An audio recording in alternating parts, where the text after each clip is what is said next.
ahari. Hanurira abantu mu kuri no mu mwuka ngo uko Imana ikuyoboye ndukongere ndukwagabanye, mugisha wo urahari. Yesu atufashe kandi atugirire neza. Ndababwira ukuri yuko mutazarangiza imidugudu yose ya Israeli umwana w'umuntu ataraza.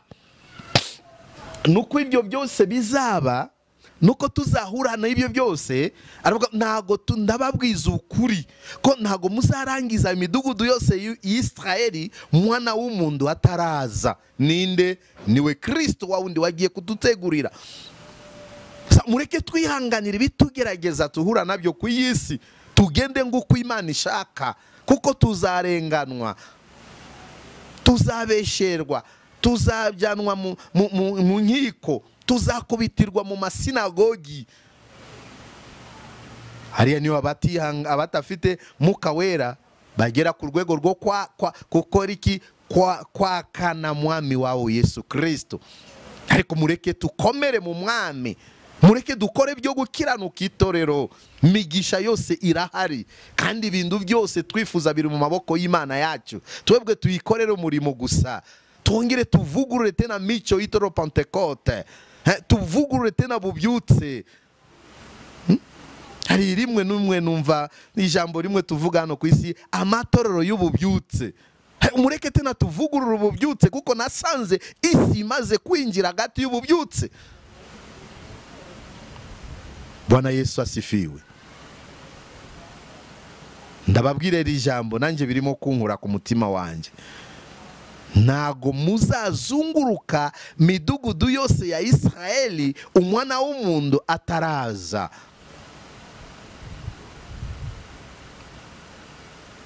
Niba barwana ku uyu mudugudu mwimuke ku wundi. Ntago muzazunguruka midugudu yose y'Israeli umwana w'umuntu ataraza. Mbona hano ku isi umuntu wakoreye sosiyete neza ku mwaka konse, bamwe bahabwa ibihembo. Tuma ko tugiye kumusengera, tugeze iwe mu rugo, turangirize ko ubuhamya. Twageze iwe mu rugo, turinjira kuri salon, bajya kumubwira mu cyumba, aravuga ko nta mbaraga mfite yo kubasanga kuri salon, babwire baze hano. Turinjira mu cyumba, tusanga wa muntu aryamye mu gitanda kimwe kinini. Wa muntu afite peti mitsingi ku kameza, afite itabi y'intore, pake y'itabi y'intore ku kameza n'ikibiriti ku ruhande. Wa muntu afite tundu tw'imigati nimba twa sandwich ku ruhande. Wa muntu afite muvumba w'amafaranga, manote ya 5 yari mu 2023.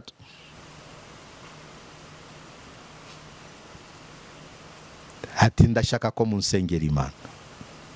Kandi ibyo bintu byose byari byamuzungurutse. Ni byiza, ariko wizeye ko Yesu arakiza? Ati yego. Wizeye ko Yesu ashobora byose? Ati yego. Ariko ushaka kwisuzuma uyu mwanya ukatura ibyaha byawe mbere y'Imana. Mundu araceceka. Turamubaza, se ndacyaho ufite? Ti no. Ndukihutire gutanga gisubizo. Ndacyaho ufite? No. Atuhindurira ururimi. None se kuva wamenye ubwenge ugeze uyu munsi, nta muntu wagiriye nabi? No. Ntago wakoranye n'abapfumu? No. Nta mukobwa wateye inda? No. Nta mukobwa wayigiye umuhigo ko muzabana nyuma ukaza kuhindura gahunda? Ati no. Ku kazi aho ukora? Ati no, nta kibazo mfite. Turareba mundu. Tongera tena kubaza, cyane mu kigipangu utuye, kuko bari mu gipangu cy'abantu benshi, nta muntu ufitanye nawe kibazo? No. kundi arimo kugenda yakana no n'imbaraga zirimo kugenda zimugabanukaho. Tako se natwe tugerageza gukorera Imana, hari aho ducumura mu bitekerezo, hari aho ducumura mu kureba kwacyo. Wowe kavuga ko nta cyaha na kimwe ufite, ati je te dis non. Wahagarariye abandi neza muri shirahamwe, mwakurangiye bamuha ibihembo. Se aho abana b'abantu batekereza bakamenya mirimo myiza mundu yakoze bakamuha ibihembo, se mwe mubona ko tukukorera Imana kwacu niyo itazaduha ibihembo? Tuzakubirwa shuru 100 turi hano ku isi, abantu bazakorera Imana neza shuru 100. Ibyo wari ufite n'umusumwe ubone bugingo buhoraho. Haleluya. Niyo mpamvu ndagusabye gukanguka, kugendana n'Imana nguko bikwiriye, gukorera Imana nguko bikwiriye, kuyobora ibyo Imana yagushinze nguko bikwiriye, kubwira abantu kuri. N'abantu bamaze kugira umutima wo kutashaka ko bamubwira ibyaha bye. Na niyo mission ya Kristo yadutumye, tubwirize butumwa bwiza amahanga yose, abantu bareke ibyaha bihane, babashe kubona ubugingo buhoraho. Mani baho umugisha, Yesu abagirire neza. Ndimo kubona isi irimo kugenda idukomerera, buryo umwaka ushira na nuko mbona bibazo birakomera. Umwanya tubona bibazo birimo kudukomerera bene data, hanyuma tutashaka kugenda nguko Imana ishaka, tutashaka gukiranukira Imana, se butabazi bwacu buzavayo. Ko uzikwaho umuntu agera ubwenge bwe bukaba ubusa, imbaraga ze zikaba ubusa.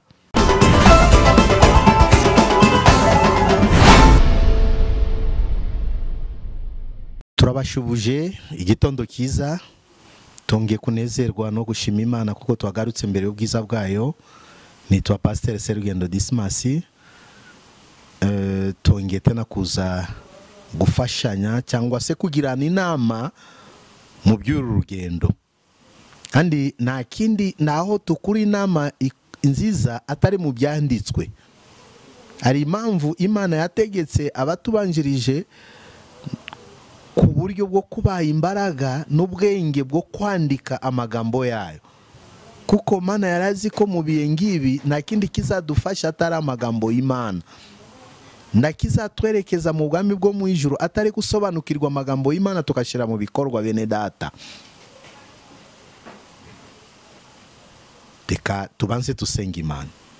Mana, turagushimiye, urera kandi urakiranuka, wagize neza kutwemerera uyu munsi tongere tugahagarare imbere yawe, twibutsa ubwoko bwawe ibyanditswe. Udufashe Mwuka Wera abe hagati yacu, uwo twirukanye ni mwanzi Satani. Reka Irijambo ryawe ribyaze umusaruro mwiza, mu izina rya Yesu Kristo, amen. Yesu ahabwa icyubahiro. Ngunda kunezerwa njyewe n'agakiza nahawe n'Imana, kandi ngayihesha agaciro, kandi ngagerageza kwifata nguko mu Kristo agomba kuba mbere y'Imana n'imbere y'abantu. Kuko nkunda gutekereza abasokokuruza bacu bamwe bapfuye batabonye agakiza,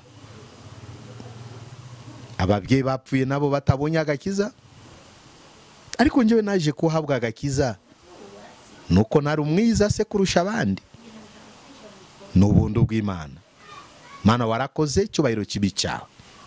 Tugiye kuganira ku bw'ijambo ry'Imana, itorero ryayo cyangwa abakozi b'Imana batutega amatwi.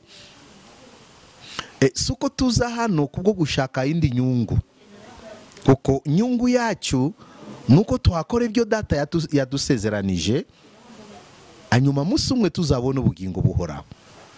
Ejo bundi twaganiriye ku bw'ijambo rivuga ko reka tubake ubwami bwo mu ijuru kuruta kubaka ubwami bw'isi. Natwe nimba ibyo turimo gukora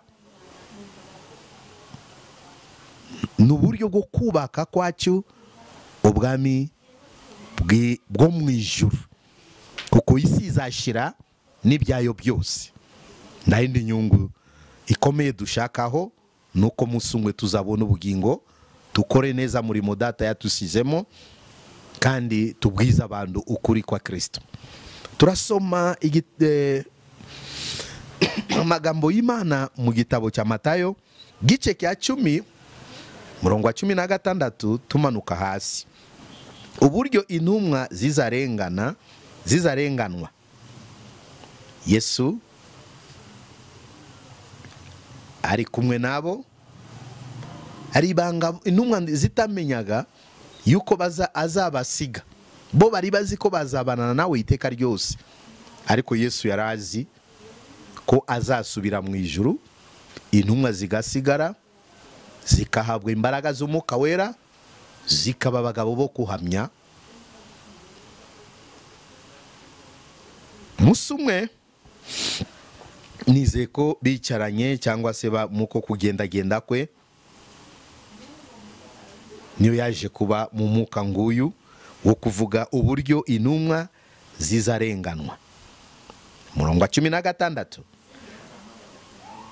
dore mbatumye muri ng'intama agati y'amasega, nuko mugira ubwenge ng'inzoka, kandi muzabe ng'inuma mutagira amahugu. Ariko mwirinda abantu, kuko bazabagambanira mu nkiko, kandi bazabakubitira mu masinagogi.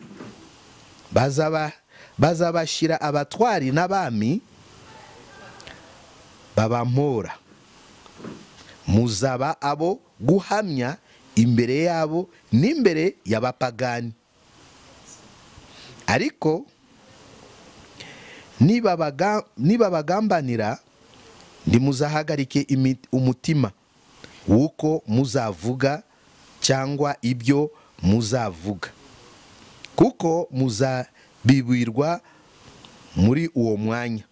Kuko atari mwe muzaba muvuga, ahubwo ari umwuka wa so uzabavugisha. Umuvandimwe azagambanira mwene se ngo yishwe, na se w'umwana azagambanira, n'abana bazagomera ababyeyi ngo babicishe. Muzangwa n'abantu bose babahora izina ryanjye, ariko uwihangana akageza imperuka niwe uzakizwa. Nibabarenganiriza mu mudugudu umwe, muzahungire mu wundi. Ndababwira ukuri yuko mutazarangiza imidugudu yose y'Isirayeli umwana w'umuntu ataraza. Ayo niyo magambo y'Imana tugiye kuganiraho. Yesu Kristo ngo ndakuvuga cyane ati buriya ari umurage twasigiwe n'ababyeyi, ariko ari umurage mwiza twasigiwe na Kristo kubw'agakiza yaduhaye, akatusigira n'amagambo tutashobora kwibagirwa. Aya magambo y'Imana uyu minsi tusigaye tuyifata nk'ikinyamakuru, n'amagambo izatuma munsi umwe tubona ubugingo nitwiyemera, twizera tukabishyira mu bikorwa. Amagambo y'Imana iradufasha. Ijambo ry'Imana rirakiza uburwayi. Ijambo ry'Imana niyo rikura ku cyavu rikakeza n'ibikomangoma. Ijambo ry'Imana rirahindura amateka yacyo, kuva mu mico ya Egiputa kwinjira mu mucyo mwiza wo kwakira Kristo n'umwami n'umukiza. Ayo magambo Yesu yatusigiye nibyo tugomba kwizera mu ibi bihe turimo, tukabishyira mu bikorwa. Ni inama nziza yatusigiye. Uyu mwami ndago yatuhishe ukuri, yatubwijije ukuri kose, ariko uzabishobora akabishyira mu bikorwa azabona bugingo buhoraho. Na utashobora kubishyira mu bikorwa nawe arabizi ikizabaho. Hano arababwira intumwa uburyo bazarenganwa. abantu benshi bakunda kubwiriza ubutumwa bwiza ati muze kwa Yesu hari amahoro, kwa Yesu nda kibazo kiriho, kwa Yesu byose birahari. Nibyo, turabyizeye ko byose birahari, ariko abamubiye byo kugera ku ibyo byose cyangwa biye byo kuhabwa ibyo byose. Kigiye utahabwa ibyo byose, utarahabwa ibyo byose, hari izindi bikomeye cyangwa hari izindi nzira umuntu anyuramwo bimuremereye cyangwa bimukomereye.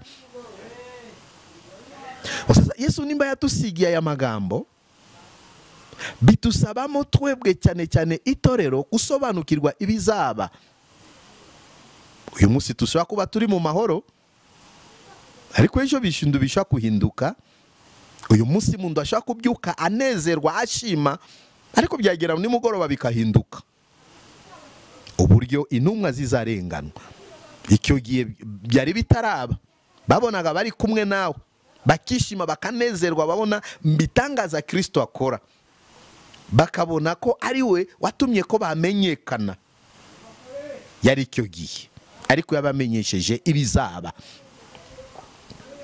Dore mbatumye muri nk'intama hagati y'amasega, nuko mugira ubwenge nk'inzoka.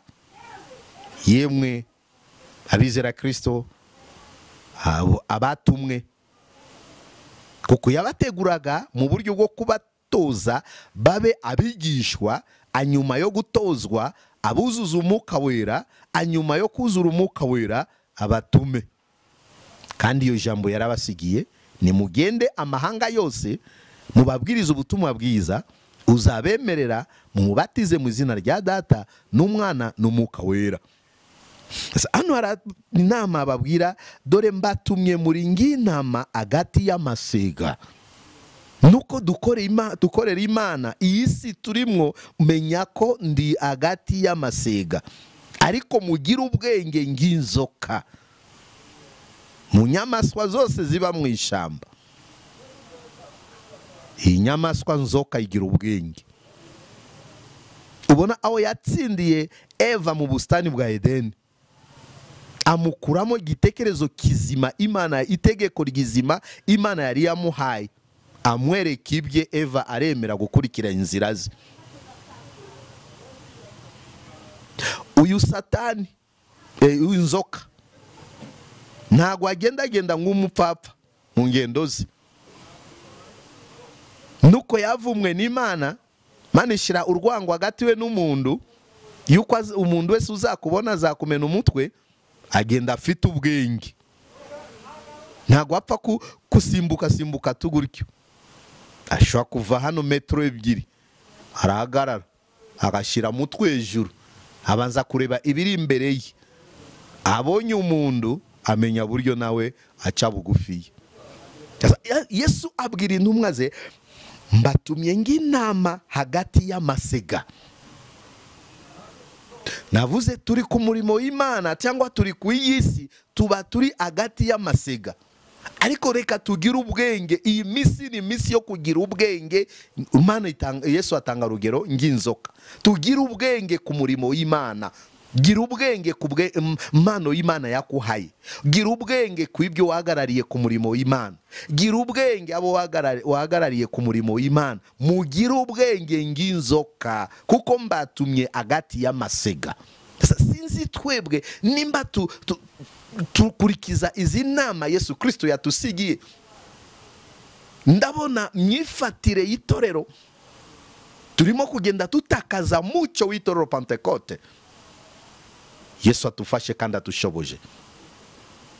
Kugira ubwenge ni kingenzi ku murimo w'Imana, kandi ni inama Yesu Kristo yatusigiye. Reka dukomeze. Kandi muzabe nk'inuma mutagira amahugu. Tugaragare nk'inuma zitagira amahugu. Cyane cyane bibiye turimo, nibiye byacu byo kwera imbuto, nibiye byacu byo gukora iki, kuhagarara ku munara nguko bikwiriye. Migisha y'Imana zirahari bene data.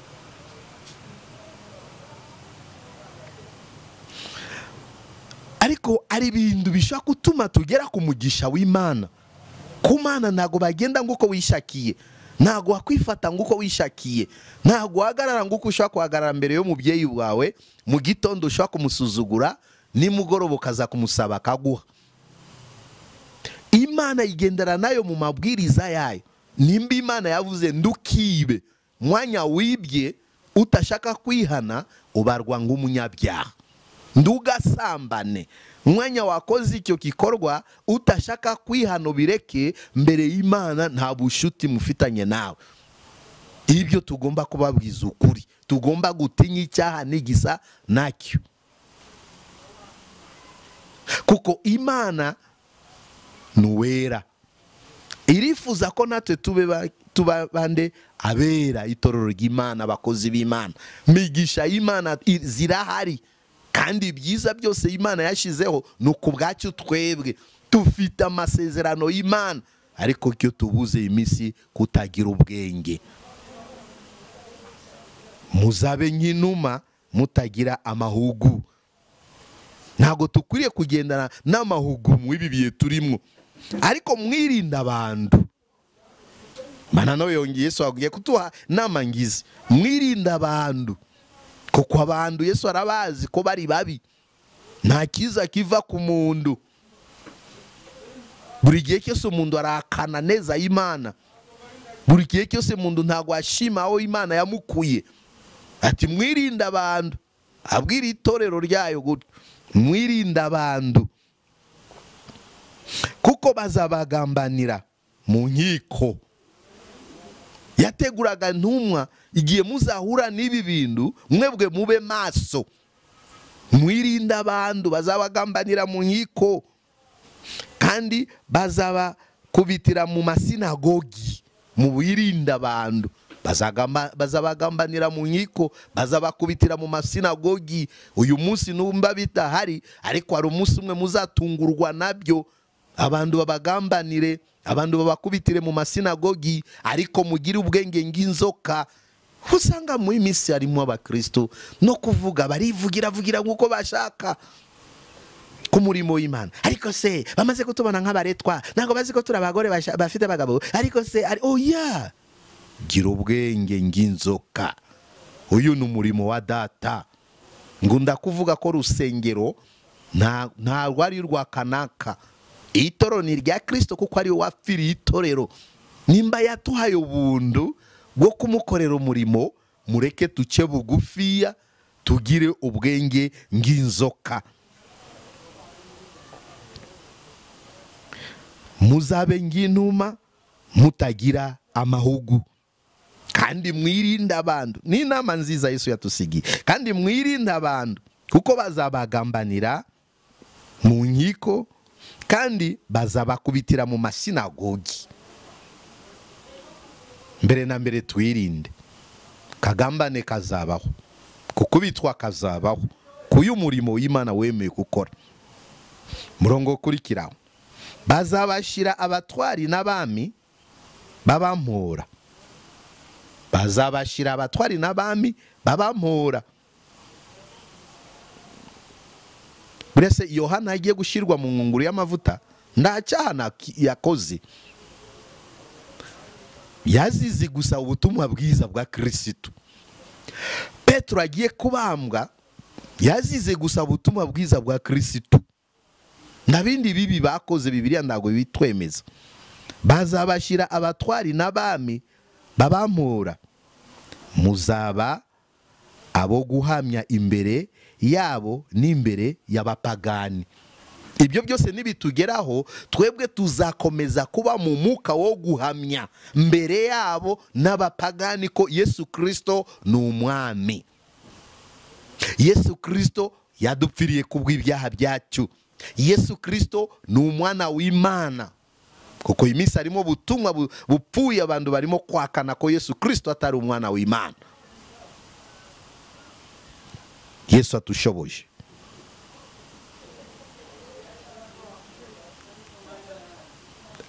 Muzaba abo guhamya imbere yabo n'imbere y'abapagani. Ariko niba bagambanira, ndimuza hagarike iki imitima. niba tugambanira si ngombwa tuhagarika imitima, twizere Kristo, twizere. Mu Yohana 14 yaravuga iki? Ndimuhagarika imitima yanyu, mwizere Imana nanjye munyizere. Avamo igitangaza mu gihe twizeye Imana na Kristo. Abamo gukira k'uburwayi umwanya wizeye Imana na Kristo. Abamo gukomezwa mu gihe twizeye Imana na Kristo. Haleluya. Mana yacu ishimwe kandi habwe icyubahiro. Izi ni inama ndimo kugirira abakozi b'Imana cyangwa abahamagawe. Ku minsi yose ndago uzaba mu mahoro gusa ku murimo w'Imana. Hari igihe ushaka guhura n'ibibazo, yaba no ku buzima bwawe bwite ng'umukristo, wakwifata gute? Yaba mu rugo rwawe ushaka guhura n'ibibazo, yaba mu mishinga yawe ushaka guhuramo n'ibibazo, ng'umukristo wakwifata gute mu icyo gihe uhuye n'ibyo bibazo? Yesu arakomeza aravuga, ariko niba bagambanira, ndimuzahagarike umutima uko muzavuga cyangwa ibyo muzavuga, kuko muzabibwira muri uwo mwanya. Ntabwo tukuri guhagarika imitima tuzavuga. Hari abantu batinya convocation, hari abantu batinya kumva bamuhamagaye ku kagari, ariko oya, banza wemere ugende umve icyo bakuhamagariye. Nimba utafite irindi kosa uzi ko wakoze, umve icyo bakuhamagariye. Ariko uwo mwanya Yesu hano aravuga iki? Tukibaza icyo tuzavuga cyangwa ibyo muzavuga, kuko muzabwira uwo mwanya ibyo wavuga. Mwuka Wera kuko ari we muyobozi wacu, uwo mwanya azatubwira icyo tuvuga, kandi icyo Mwuka Wera akubwira nawe izabamo igisubizo cyiza. Ntago kiva ku bwenge bw'umuntu. Hariho umuntu ashaka kumubaza se, mwene data bite, ariko se kuko mungenda bahita avuga iribi, ikijambo kitari cyiza. Ariko Mwuka Wera akuyoboye mu kuvuga, wavuga neza amagambo y'ubwenge. Kuko atari mwe muzaba muvuga, ahubwo ari umwuka wa so uzabavugisha. Si twebwe tuzaba tukivuga, ni umwuka wa data, Mwuka Wera yadusigiye. Mwindi yabwiye intumwa ni mugende Yerusalemu, nanjye ngiye kwa data nzaboreza umufasha, kandi uwo mufasha nabamanukira muzaba abagabo bo kumamya. Ubona Itorero Pentekote twatakaje umucyo, kuko Itorero Pentekote ryaje mu mbaraga z'umwuka, bahamiriza Kristo, babwira abantu kwihana ibyaha. Twebwe iminsi turimo gusuzugura gushaka imbaraga z'Umwuka Wera. Mwuka Wera dufitiye umumaro ukomeye. Ntago wakora murimo w'Imana utayobowe n'umwuka. Ntago wakora byo gukiranuka utayobowe n'umwuka. Kukisa abantu b'Imana, abantu baba mu rusengero barimo gusambana, bakanywa inzoga, bakagwa mu byaha, nuko batakaje imbaraga z'Umwuka Wera. Kuko Mwuka Wera nimba ari mu mitima yacu, atuyobora mu nzira yo gukiranuka, ntago atuyobora mu nzira y'ubuyobe. Abantu baraye mu nzu y'Imana nijoro bagakoramo icyaha, si bari abantu bari bayobowe n'umwuka. Mwuka Wera adutinisha Imana, Mwuka Wera atwangisha icyaha. Mwuka Wera ntago ashobora kwemera inzu y'Imana twinjizemo ikizira. Uwiteka dufashe kandi adushoboje. Kuko atari mwe muzaba muvuga, ahubwo ari umwuka wa so uzabavugisha. Mureke tushake Mwuka w'Imana kuba muri twebe buri saa yose. Ejo nejo tutazi bizaba, ariko byaza bikatusanga dufite imbaraga z'umwuka, azatuvugisha, azatuvugira, azatubwira byo gukiranuka. Haleluya, Imana ishimwe. Niyo mpamvu twongere tena dushake busabane bw'Umwuka Wera mu bugingo bwacu. Kandi uwo Mwuka Wera ntabwo ari buri muntu wese abasha kuzura Umwuka Wera. Tubanza kwihana ibyaha. No munsi wa Pentekote babajije Petro, twakora iki natwe tuzuye imbaraga z'Umwuka Wera? Petro ababwira iki? Mwihane ibyaha byanyu. Barabyatura. bamaze kwatura ibyaha abarambikaho biganza, amaze kubarambikaho biganza arasenga. Abo bantu 3,000 nabo buzura umwuka wera. Ariko twe bubona twabaye abagugu yo kwihana ibyaha, twinangira imitima, bisaba mwabe mwuka w'uburondozi. Iya ntago ari mico y'Itorero Pentecote. Isi yinjiye mu itorero, abisi niyo bavuga ariba uri wibye ati oya mujura n'umujura ariko akakana oya, kandi ibyo yibye arabifite ku mufuka. Mwuka wera nawe isi yamaze kwinjira mu itorero, habayemo mico mibi mu itorero, myifatire itari myiza mu itorero, mikorere itari myiza mu itorero, nuko twatakaje ubusabane bwacu n'umwuka wera. Mugira ubwenge ng'inzoka. Turakomeza. Umuvandimwe azagambanira mwene se ngo yicwe. Nize ko iminsi turimo kubibona. Yesu ategura intumwa bamenye ibizaba mu misiri imbere, ko umuvandimwe azagambanira mwene se ko bamwice. Ariko ku muntu uzuye umwuka ntago ashobora kugambanira mwene se. Nimo kumva abakristo barimo kugambanira abandi, bafungisha bene se kubera ishari, atishimira mugenzi we abone umugisha, atishimire mugenzi we nawe agere mu rwego we yagezemwo. Isi tuzayisiga. Kuki wanga mwene so? Kuki umwifuriza bibi? Kuki wifuza kwababare?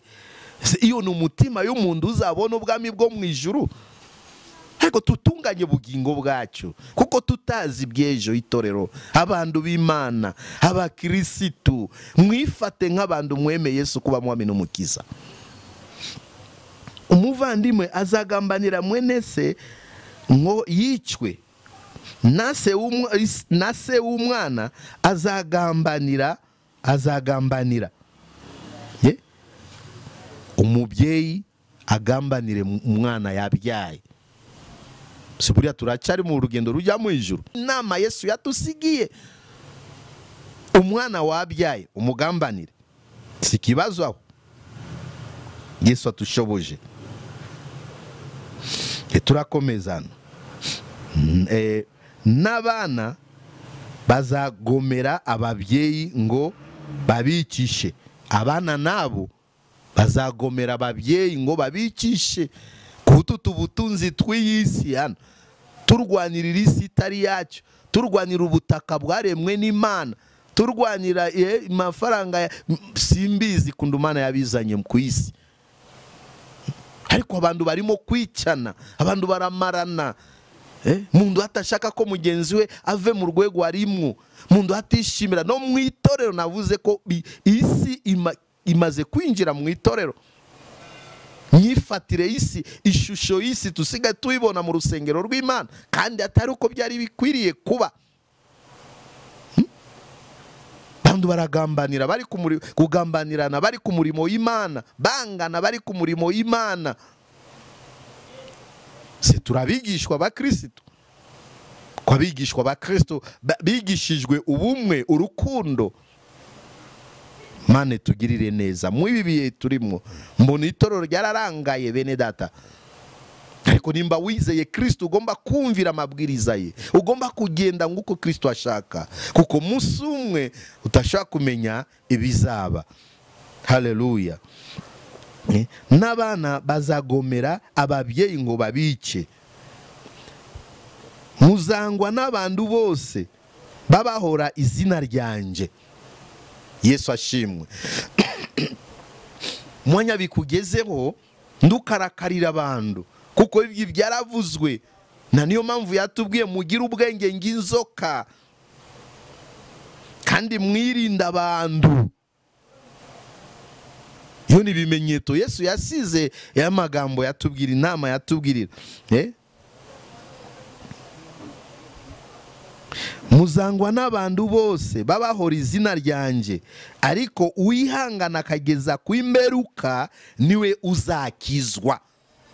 muzangwa n'abantu bose babahora izina ryanjye, ariko wihangana akageza imperuka niwe uzakizwa.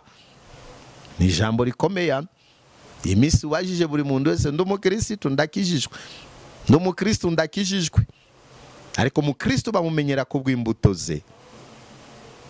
Kandi uzihangana akagera ku mperuka niwe azamenyekana ko yakijijwe. Kuko mperuka itaragera turacyari mu bigeragezo, turacyari mu bipimo byinshi hano ku isi, turacyashukwa ni byinshi, turacyumva amajwi ya Satani, ariko uzihangana akageza ku mperuka uwo muntu niwe uzakizwa. Se turashaka gukizwa cyangwa turashaka ko tuzagume mu isi iteka ryose? Kandi atari wo mugambi w'Imana nayo kuguma mu isi iteka ryose, si yacu. Yesu yarabivuze. Murongo wa nyuma, niba barenganiriza mu mudugudu umwe muzahungire mu wundi.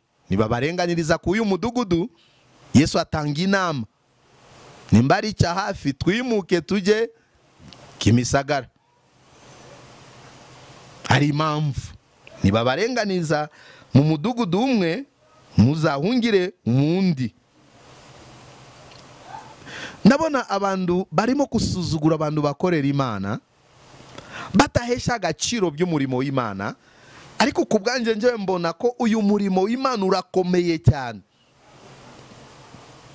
Ayandi mirimo ushaka kugendamo nguko wishakiye, ushaka kwifata nguko wishakiye, ariko umurimo w'Imana tugenda nguko Imana ishaka, tugakora ibyo ishaka. Bitusaba mu iki twebwe abarindiriye kugaruka kwa Kristo. Navuze migisha turazifite, kukiranuka kwacu niyo gushaka kutuhesha iyo migisha, kumvira kwacu Imana, kubaha kwacu Imana. Bibazo by'ubuzima mubona ko biratuzunguza ku isi, na niyo ndandaro y'abantu gukora ibibi cyangwa kuva mu bushake bw'Imana, ariko nda wundi watuhesha buzima bwiza atari Imana. Kiranukira Imana, korera Imana nguko bikwiriye, imigisha yo irahari. Vugira Imana nguko bikwiriye, bwiriza abantu ubutumwa bwiza bwa Kristo mu kuri no mu mwuka, mugisha irahari. Sengera abantu mu kuri no mu mwuka utarobanura, umugisha urahari. Hanurira abantu mu kuri no mu mwuka nguko Imana ikuyoboye, ndukongere ndukagabanye, mugisha wo urahari. Yesu atufashe kandi atugirire neza. Ndababwira ukuri yuko mutazarangiza imidugudu yose ya Israeli umwana w'umuntu ataraza. Nuko ibyo byose bizaba, nuko tuzahura n'ibyo byose, ntago ndababwiza ukuri ko ntago muzarangiza imidugudu yose y'Israeli umwana w'umuntu ataraza. Ninde? Niwe Kristo wa wundi wagiye kudutegurira. Mureke twihanganira ibitugerageza tuhura nabyo ku isi, tugende nguko Imana ishaka, kuko tuzarenganwa, tuzabesherwa, tuzabyanwa mu nkiko, tuzakubitirwa mu masinagogi. Hariya niyo abatafite Mwuka Wera bagera ku rwego rwo gukora iki? Kwakana mwami wawe Yesu Kristo. Ariko mureke tukomere mu mwami, mureke dukore byo gukiranuka Itorero. Migisha yose irahari, kandi ibintu byose twifuza biri mu maboko y'Imana yacu. Twebwe tuyikorere umurimo gusa. Tongere tuvugurure tena mico y'Itorero Pentecote, tuvugurure tena bubyutse. Hari rimwe n'umwe numva ijambo rimwe tuvuga hano ku isi, amatorero y'ububyutse. Mureke tena tuvugurure ububyutse, kuko nasanze isi imaze kwinjira hagati y'ububyutse. Bwana Yesu asifiwe. Ndababwira iri jambo nanjye birimo kunkura ku mutima wanjye. Ntago muzazunguruka midugudu yose ya Israeli umwana w'umuntu ataraza.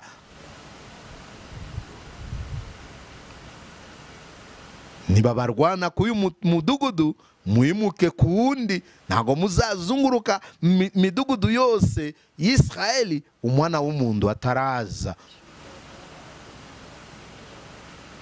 Mbona hano ku isi umuntu wakoreye sosiyete neza ku mwaka konse bamwe bahabwa ibihembo, uhagarariye abandi neza muri shirahamwe umwaka urangiye bamuha ibihembo. Se aho abana b'abantu batekereza bakamenya mirimo myiza umuntu yakoze bakamuha ibihembo, se mwe mubona ko tukukorera Imana kwacu niyo itazaduha ibihembo? Tuzakubirwa shuru 100 turi hano ku isi, abantu bazakorera Imana neza shuru 100 ibyo wari ufite n'umusumwe ubone bugingo buhoraho. Haleluya. Niyo mpamvu ndagusabye gukanguka, kugendana n'Imana nguko bikwiriye, gukorera Imana nguko bikwiriye, kuyobora ibyo Imana yagushinze nguko bikwiriye, kubwira abantu kuri. N'abantu bamaze kugira umutima wo kutashaka ko bamubwira ibyaha bye, na niyo mission ya Kristo yadutumye tubwirize butumwa bwiza amahanga yose, abantu bareka ibyaha bihane babashe kubona ubugingo buhoraho. Mani baho umugisha, Yesu abagirire neza. Ndimo kubona isi irimo kugenda idukomerera, buryo umwaka ushira nanuko mbona bibazo birakomera. Umwanya tubona bibazo birimo kudukomerera bene data, hanyuma tutashaka kugenda nguko Imana ishaka, tutashaka gukiranukira Imana, se butabazi bwacu buzavaye. Ko uzi ko aho umuntu agera ubwenge bwe bukaba ubusa, imbaraga ze zikaba ubusa, n'aya mafaranga arimo kuducumuzayo. Hari igihe ushobora kugira mugisha w'amafaranga, ariko bibazo uhura nabyo mafaranga itagutabaye. Yesu ashimwe. Musumwe mu 2023 twagiye gusengera umuntu, atuma ko tugiye kumusengera, tugeze iwe mu rugo, turangirize ko ubuhamya. Twageze iwe mu rugo,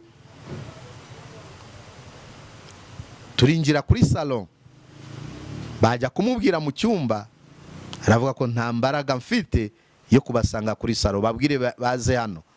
Turinjira mu cyumba, tusanga wa muntu aryamye mu gitanda kimwe kinini. Wa muntu afite peti mitsingi ku kameza, afite itabi y'intore, pake y'itabi y'intore ku kameza n'ikibiriti ku ruhande. Wa muntu afite tundu tw'imigati nimba twa sandwich ku ruhande.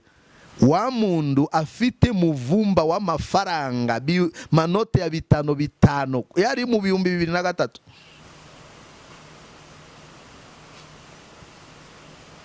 Ati ndashaka ko munsengera Imana. Kandi ibyo bintu byose byari byamuzungurutse. Ni byiza, ariko wizeye ko Yesu arakiza? Ati yego.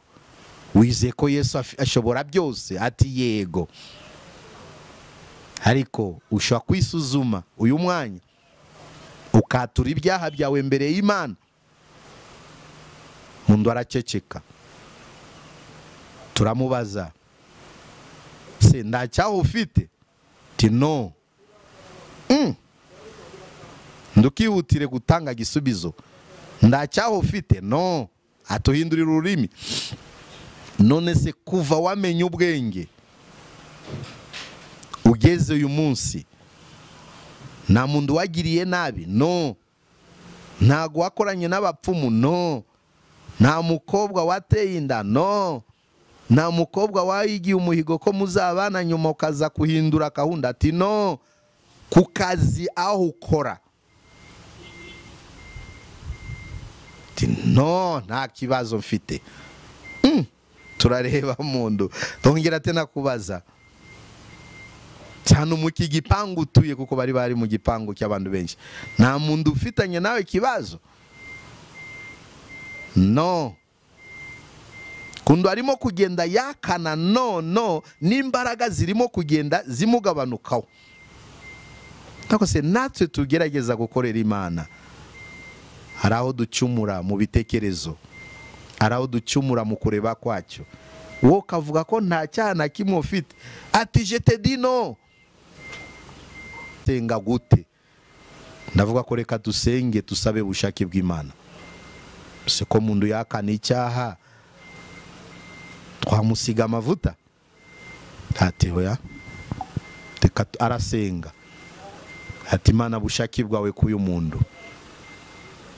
Turarangiza gusenga, twarangije gusenga tugiye kumuvugisha, ijwi rirabura, turataha, ururimi rurasohoka hanze, bamujyanye kwa muganga. Inshuti yanjye byarangirira aho. Arabandu benshi bakunda kuvuga njyewe nimbona ngiye gupfa nzihana ngiye gupfa, njyewe nimbona ndashaje nzihana nshaje. Ninde uzi ko ari amahirwe yo kwatura ibyaha mbere y'Imana, yo kubona ubwo bundu bwo kwatura ibyaha? Umuntu w'abandi urugendo rwe rwarangiriye aho. Ariko byampaye akahinda, numvise akahinda ku mutima wanjye. Na nubu nimba nubutse iyo filime numva mbabaye. Ndavuga ko ijuru ndagwa ari ya buri muntu wese, ijuru ndagwa ari yo gukinisha. Niyo mpamvu mureke tugire ubwenge ng'inzoka. Nuko Yesu adusaba, yadutumye turi intama hagati y'amasega, ariko tugira ubwenge. Imana ibahe umugisha ku bw'ijambo ryayo, kandi Yesu abashoboje. Tugiye gusenga Imana. Se uratekereza gute? Yesu nagaruka aza gusanga witeguye. Yesu nagaruka aza gusanga ukifite kwizera. Yesu nagaruka azasanga ukihagaze neza ku murimo wayo. Azaza. Nize ko kera baturirimbiraga indirimbo sinibuka neza, azaza Yesu azaza, azaza Yesu azaza kutujyana, azaza Yesu azaza, haleluya, azaza Yesu azaza, azaza Yesu. Tubyemere tutabyemere, isa nigera Yesu agomba kuza kujyana itorero ryayo.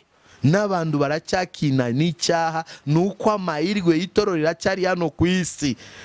Uya masengesho y'abakiranutsi niyo rimo kuzirika butware bwa Satani butatumira.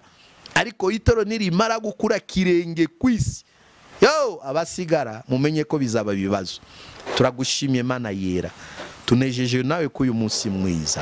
Yari ijambo ryawe natwe twonge kuganiraho, twibuka buryo wabwiye intumwa ko zizarenganwa. Turacyari natwe muri urugendo rw'iyisi, bibazo ni byinshi.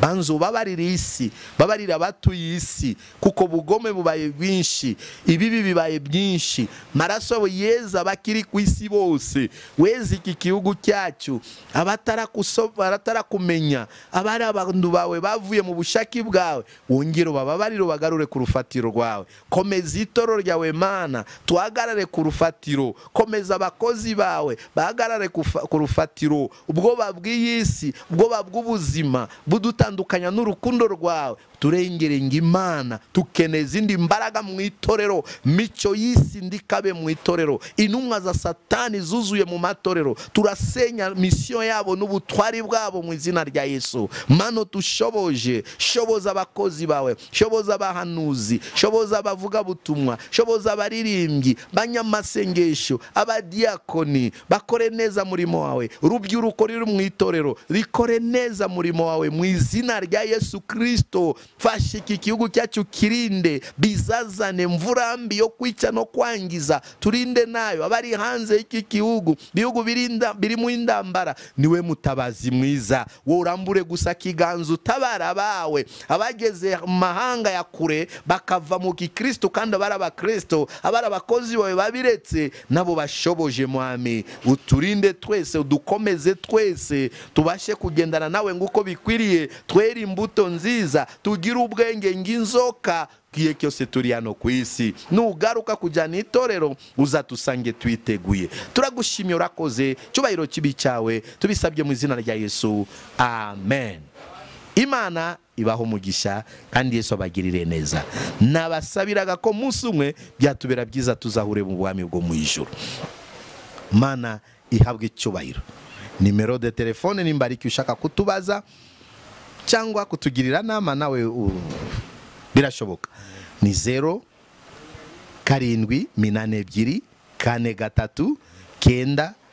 0742439754. Murakoze, Imana ibakomeze iteka ryose. Amina.